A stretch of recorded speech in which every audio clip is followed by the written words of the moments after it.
मैं हूं शिवेश्वरकर। स्वागत करता हूं आपके अपने YouTube channel Shiv Yoga academy पे। इस वीडियो लेक्चर में मैं आपसे के साथ योग के कुछ इम्पोर्टेंट एमसीक्यूज डिस्कस करने जा रहा हूं, जो प्रीवियस ईयर में एनटीए नेट की एग्ज़ाम, जेआरएफ की एग्ज़ाम, क्यूसीआई की एग्ज़ाम, जिसे अब योगा सर्टिफिकेशन बोर्ड के नाम से जाना जाता है, में पूछे जा चुके हैं या फिर योग के किसी अदर एग्जामिनेशन में पूछे जा चुके हैं। यह वीडियो आपके योग के नॉलेज को इन्हेंस करने में तथा इन एग्ज़ामों की प्रिपरेशन तथा इन्हें क्रैक करने में काफ़ी हेल्पफुल होगी। तो चलिए स्टार्ट करते हैं। हमारा पहला क्वेश्चन है, हु कंपाइल योग सूत्र? योग सूत्र के रचयिता कौन है? ऑप्शन ए है पतंजलि, ऑप्शन बी है घेरंड, ऑप्शन सी है स्वात्माराम, ऑप्शन डी है नन ऑफ द अबव।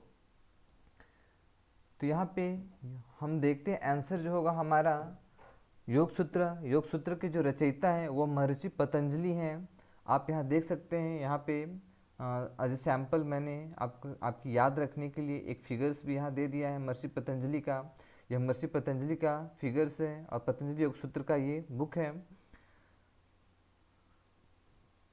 तो कई सारे पब्लिकेशंस के बुक आते हैं, कई पब्लिकेशंस के बुक अलग अलग नाम से भी आते हैं, लेकिन मैक्सिमम बुक जो अवेलेबल हैं वो योग सूत्र या फिर पतंजलि योग सूत्र के नाम से ही अवेलेबल हैं।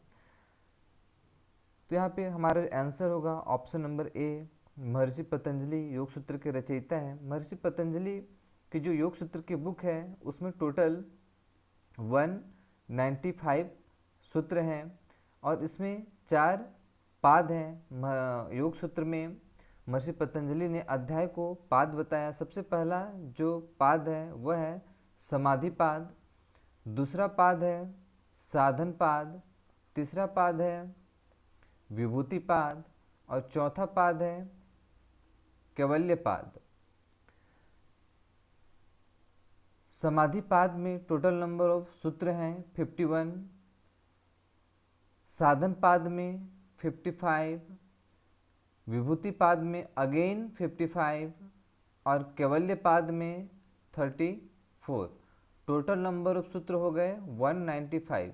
लेकिन यहाँ पे याद रखने वाली बात एक ये है कि ये जो हमारा थर्ड पार्ट है विभूति पाद, इसमें कई सारे सोर्सों में 55 सूत्र ना दे के 56 सूत्र दे रखे हैं। तो इसके अनुसार यदि हम विभूति पाद में 56 सूत्र लें तो टोटल नंबर ऑफ सूत्र हो जाएंगे 196। तो कई बार एग्जाम्स में क्वेश्चन ये पूछ दिया जाता है कि पतंजलि योग सूत्र में कितने सूत्र हैं, तो यहाँ पे हमारा आंसर हो जाएगा 195 या फिर 196। डिपेंड करता है कि आपके ऑप्शंस में क्या दे रखा है। यदि 195 दे रखा है तो 195 आपको आंसर देना है, 196 दे रखा है तो 196 देना है। लेकिन यदि ऑप्शन में दोनों हो, ऐसे जनरली ऐसा होता नहीं है, लेकिन यदि हो तो अकॉर्डिंग टू माई नॉलेज, क्योंकि मैक्सिमम सूत्रों में जो सूत्र की संख्या है 195 है, तो आपको आंसर 195 ही देना होगा। लेकिन यदि 195 ऑप्शन में ही नहीं है और 196 है तो आपको ये नहीं समझना कि आंसर ऑप्शन सी गलत है, बल्कि कुछ सोर्सों में आपको याद रखना है, कुछ सोर्सों में 196 भी सूत्र मिलते हैं, इसलिए आंसर 196 होगा। तो यहाँ पे 195 या फिर हम कह सकते हैं सूत्र की संख्या 196। तो इस क्वेश्चन का जो करेक्ट आंसर होगा हमारा ऑप्शन नंबर ए, पतंजलि, महर्षि पतंजलि योग सूत्र के रचयिता हैं। ऑप्शन नंबर बी में महर्षि घेरंड का नाम है। ये भी हम देख लेते हैं कि महर्षि घेरंड के द्वारा जो लिखा गया बुक है वह है घेरंड संहिता, और स्वामी स्वात्माराम जी के द्वारा जो लिखा गया है बुक वह है हठ प्रदीपिका, या फिर ये बुक हठ योग प्रदीपिका के नाम से भी जाना जाता है। एक चीज़ और आप ध्यान रखेंगे, ये दोनों जो महर्षि घेरंड और स्वामी स्वात्माराम के द्वारा जो लिखा गया बुक है वो हठ योग का बुक है, लेकिन महर्षि पतंजलि के द्वारा जो लिखा गया योग सूत्र है वो राजयोग का बुक है। राजयोग को अष्टांग योग भी कहते हैं, क्योंकि महर्षि पतंजलि ने अपने योग सूत्र में 8 योग के 8 अंग का वर्णन किया है, जो हैं यम, नियम, आसन, प्राणायाम, प्रत्याहार, धारणा, ध्यान और समाधि। इस कारण से इसे अष्टांग योग भी हम कहते हैं। तो इस क्वेश्चन का हमारा जो करेक्ट आंसर होगा वो होगा answer number option number A Patanjali. बढ़ते हैं नेक्स्ट क्वेश्चन की ओर। The purpose of yoga as thought by the ancients is to attain. जो हमारे एंशियंट ऋषि मुनि हैं उन्होंने योग का पर्पज जो हमें टीच किया है वो क्या है? ऑप्शन ए है परफेक्ट हेल्थ, ऑप्शन बी है peace of mind, option C है स्ट्रेस रिलीफ, या फिर ऑप्शन डी इनलाइटमेंट और सेल्फ रियलाइजेशन। तो योग का जो मुख्य उद्देश्य है, हमें पता है कि योग के अभ्यास से नो डाउट कि इससे हमें एक परफेक्ट हेल्थ की प्राप्ति भी होती है, पीस ऑफ द माइंड मतलब मन की शांति भी प्राप्त होती है और तनाव से भी मुक्ति मिलती है। लेकिन ये योग के मुख्य उद्देश्य नहीं है। जो हमारे एंशिएंट ऋषि मुनि हैं जिन्होंने योग का प्रचार प्रसार किया, योग को इवॉल्व किया, उन्होंने बताया था कि योग का जो मुख्य उद्देश्य है वो सेल्फ रियलाइजेशन या इनलाइटमेंट है। मतलब बौद्ध की प्राप्ति हम इसे कर सकते हैं, या स्वयं को जानना, आत्म साक्षात्कार, या फिर हम कह लें कैवल्य, या तो फिर समाधि। ये सारे टर्म एक ही हैं। तो यहाँ इस क्वेश्चन का जो हमारा करेक्ट आंसर होगा वो ऑप्शन नंबर डी इनलाइटमेंट और सेल्फ रियलाइजेशन। बढ़ते हैं हमारे क्वेश्चन नंबर 3 की ओर। द हु कंपाइल हठ योग प्रदीपिका। हठ योग प्रदीपिका का बुक की रचना किसने की है? Option number A Patanjali, option number B Gheranda, option number C Swatmarama.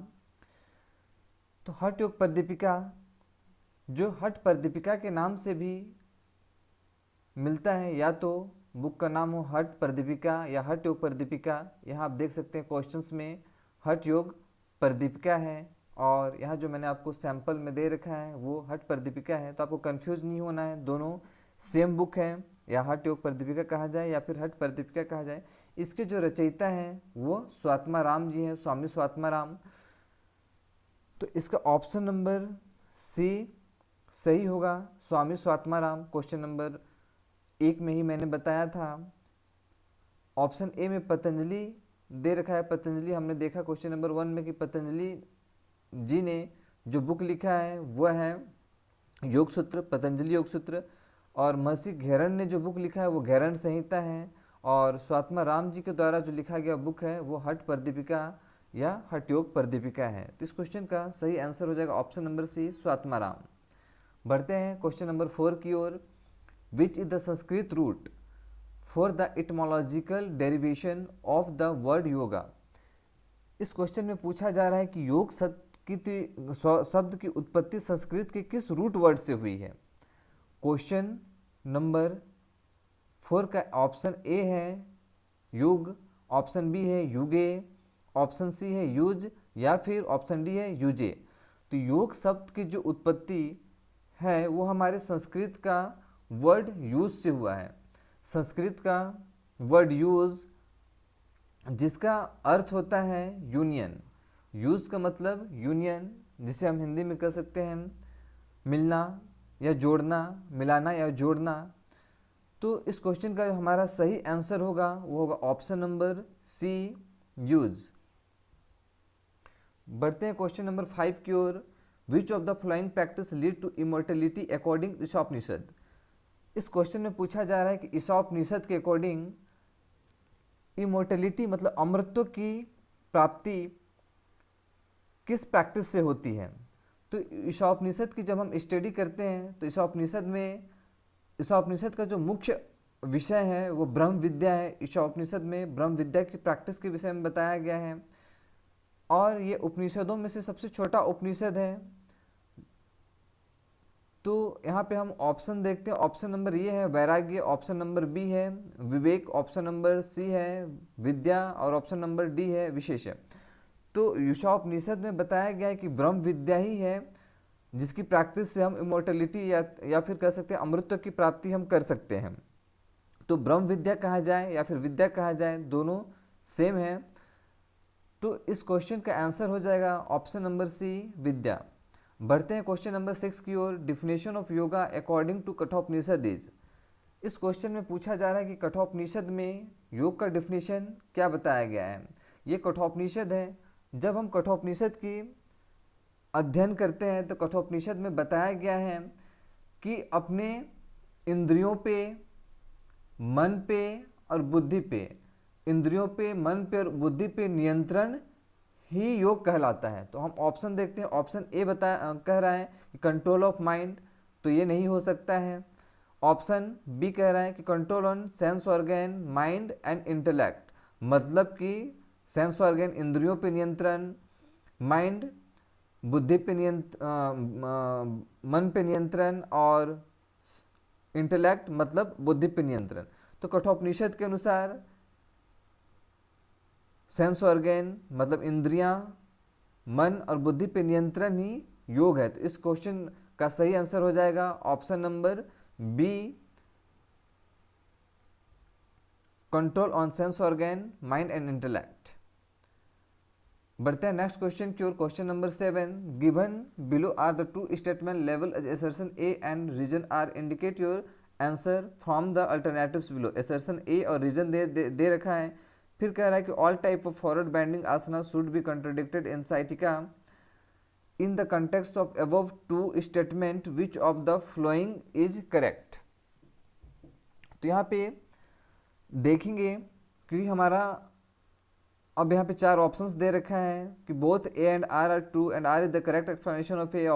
B option है both A and R are true but R is not the correct explanation of A. C है A is true but R is false, D is false but R is true.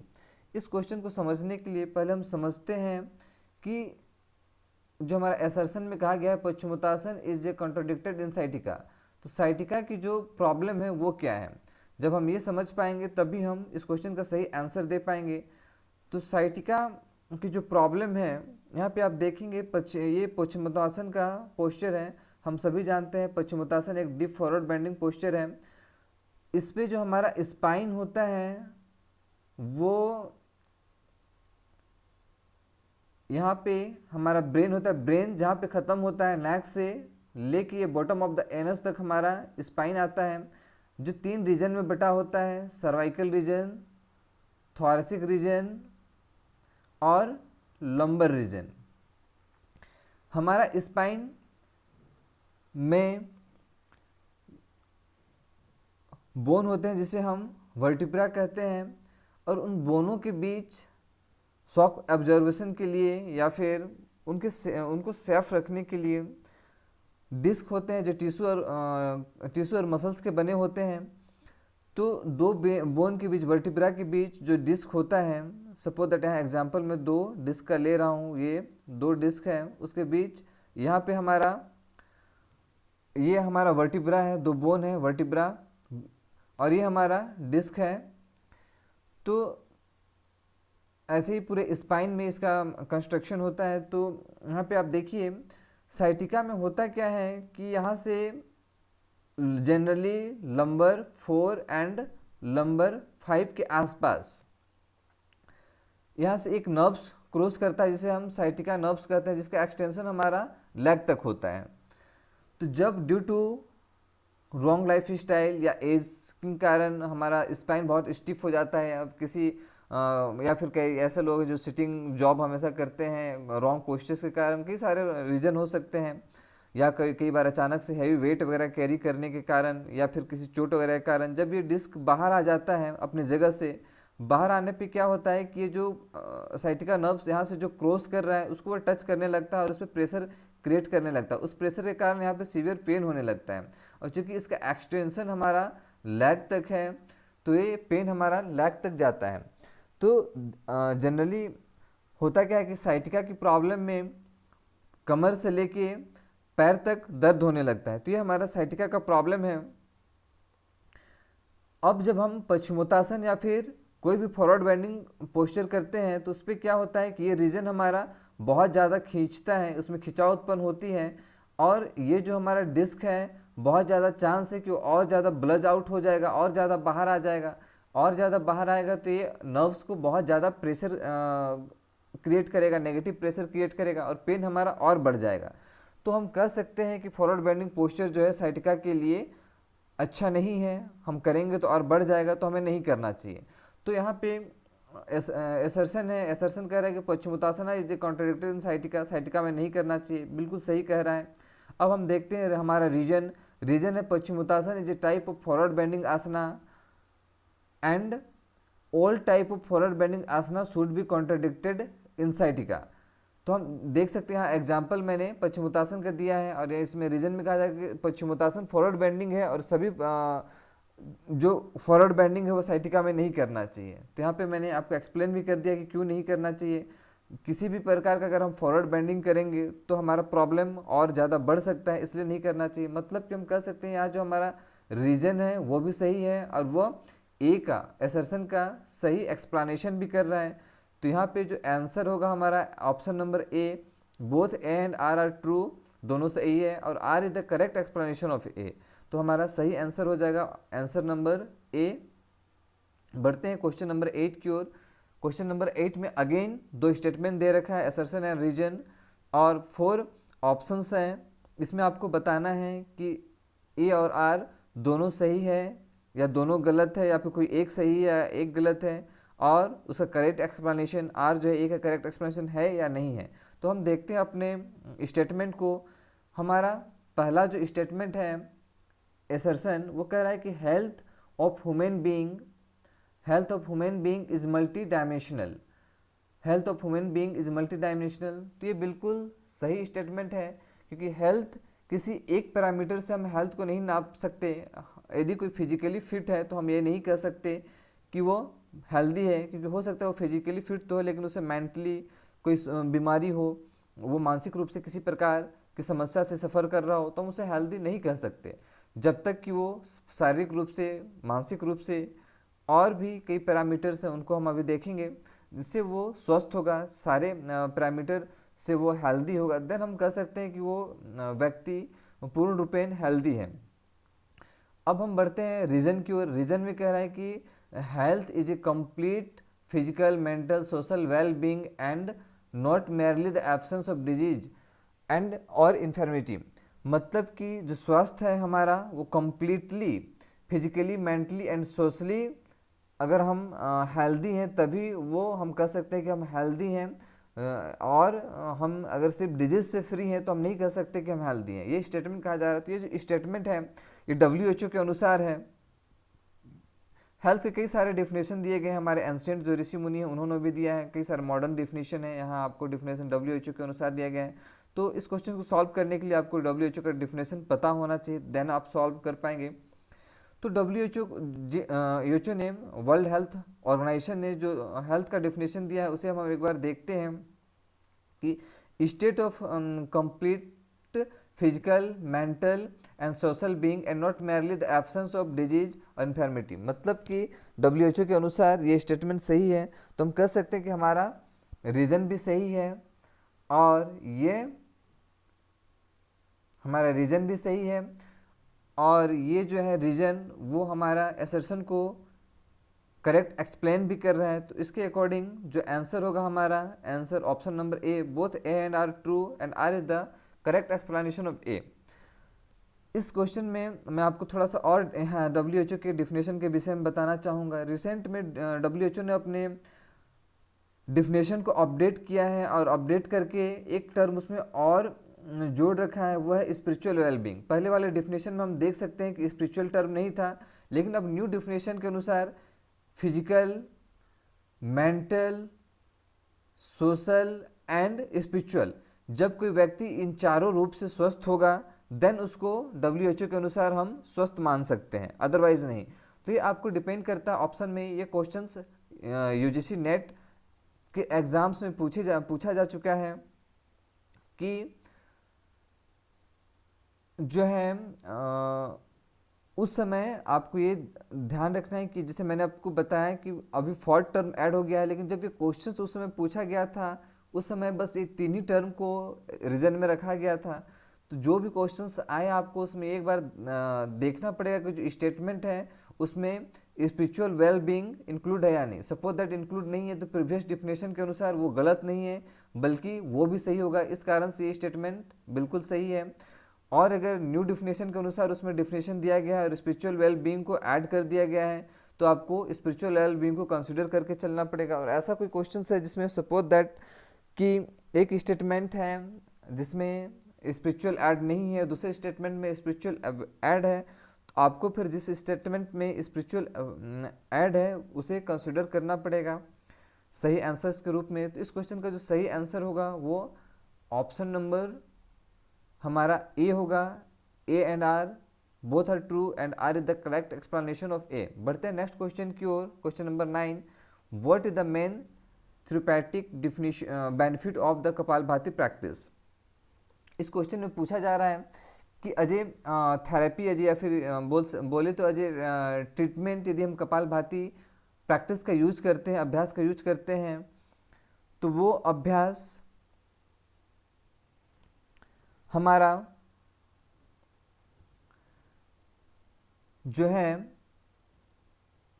किस disorder को, यहाँ पे आप options देख सकते हैं, 4 options दिए गए हैं कि ऑप्शन ए है to remove the cough disorder, to remove the pitta disorder, या फिर to remove the vata disorder, या फिर टू रिमूव द वात पित्त डिसऑर्डर। तो आयुर्वेद के अनुसार हम जानते हैं हर व्यक्ति की 3 तरह की प्रकृति होती है, या तो कफ डोमिनेट, कफ वात पित्त और कफ। तो किसी व्यक्ति का कोई डोमिनेट होता है, किसी व्यक्ति का कोई डोमिनेट होता है, कुछ लोगों का सारा वात पित्त कफ संतुलित होता है। तो जितना ज़्यादा संतुलन होगा वह व्यक्ति उतना हेल्दी होगा। अब हम देखते हैं, बात करते हैं कपालभाति प्रैक्टिस की। तो कपालभाति प्रैक्टिस जो है ये हीटिंग प्रैक्टिस है। जब हम कपालभाति का अभ्यास करते हैं तो ये बॉडी में हीट जनरेट करता है। और जो हमारा कफ डिसऑर्डर है, कफ प्रकृति रिप्रेजेंट करता है ठंडा को। जब भी हमारे शरीर में कफ बढ़ जाता है या फिर हमारा प्रकृति कफ डोमिनेट है, तो होता क्या है कि हमें ठंडे से एलर्जी होने लगता है। कोई भी ठंडा चीज़ यदि हम खाते हैं पीते हैं तो हमारा कफ बढ़ जाता है, या तो वेदर अगर ठंडा होता है तो भी कफ बढ़ जाता है। तो जब हमारा कफ बढ़ता है, इस समय में यदि हम कपालभाति प्राणायाम का अभ्यास करते हैं, चूँकि ये हीटिंग प्राणायाम है, तो ये कहीं ना कहीं हमारे बॉडी को हीट करेगा और हमारा कफ को शांत करने में, क्योर करने में हेल्प करेगा। तो हम कह सकते हैं कि जो हमारा सही आंसर होगा वो ऑप्शन नंबर ए होगा, to remove the cough disorder. Pitta disorder ऐसे भी गर्मी को इंडिकेट करता है, तो पित्त डिसऑर्डर, पित्त से कोई बीमारी है तो ऐसे भी कपालभाति करना बहुत अच्छा तो नहीं है। वात डिसऑर्डर वालों के लिए भी नहीं है, ये कफ प्रकृति वालों के लिए ज़्यादा यूजफुल है। लेकिन ऐसा भी नहीं है कि पित्त डिसऑर्डर वाले और वात डिसऑर्डर वाले कपालभाति प्राणायाम पे कपालभाति अभ्यास नहीं कर सकते। एंशिएंट जो हमारे लिटरेचर है उसमें कपालभाति को अजय क्रिया कहा गया है। मॉडर्न टाइम में हम अभी कपालभाति को अजय प्राणायाम भी यूज़ करते हैं। तो या तो कोई ऐसा प्रॉब्लम है जो कॉम्बिनेशन ऑफ मतलब वात पित्त या फिर वात और कफ ऐसे कॉम्बिनेशन से हो रहा है, तो ये डिपेंड करता है डिजीज टू डिजीज, किस प्रकार का हमें डिसऑर्डर है, किस प्रकार का हमें डिजीज है। कई सारे डिजीज में कपालभाति नहीं भी करना होता है, ऐसे मैक्सिमम में कर सकते हैं, डिपेंड करता है डिजीज टू डिजीज। तो यहाँ पे इस क्वेश्चन का जो हमारा एग्जैक्ट आंसर होगा वो होगा option number A, to remove the cough disorder. बढ़ते हैं नेक्स्ट क्वेश्चन की ओर। जो हमारा नेक्स्ट क्वेश्चन है, the yoga class usually begin with a. योग की क्लास जो है वो उसकी शुरुआत किससे होती है, किससे करना चाहिए। ऑप्शन ए है प्रेयर से, ऑप्शन बी है सूर्य नमस्कार से, ऑप्शन सी है सूक्ष्म व्यायाम से, या फिर योग के आसनों से। तो जब भी हम योग का अभ्यास प्रारंभ करें तो हमें प्रयास करना चाहिए कि योग का अभ्यास से पहले शांत मन के साथ प्रेयर करें, देन फिर अदर अभ्यासों को स्टार्ट करें। तो इस क्वेश्चन का जो सही आंसर होगा वो होगा प्रेयर, कि सबसे पहले हम प्रेयर करेंगे, प्रेयर करने के बाद ही हम अदर अभ्यासों को करेंगे। तो करेक्ट आंसर होगा ऑप्शन नंबर ए प्रेयर। इस वीडियो लेक्चर को हम यहीं पे एंड करते हैं। मिलेंगे अगले सीरीज में पार्ट 2 में फिर कुछ इम्पोर्टेंट इसी तरह के नए नए इम्पोर्टेंट क्वेश्चंस के साथ। इस वीडियो को देखने के लिए और चैनल के साथ जुड़े रहने के लिए आपका बहुत बहुत धन्यवाद। नमो नारायण।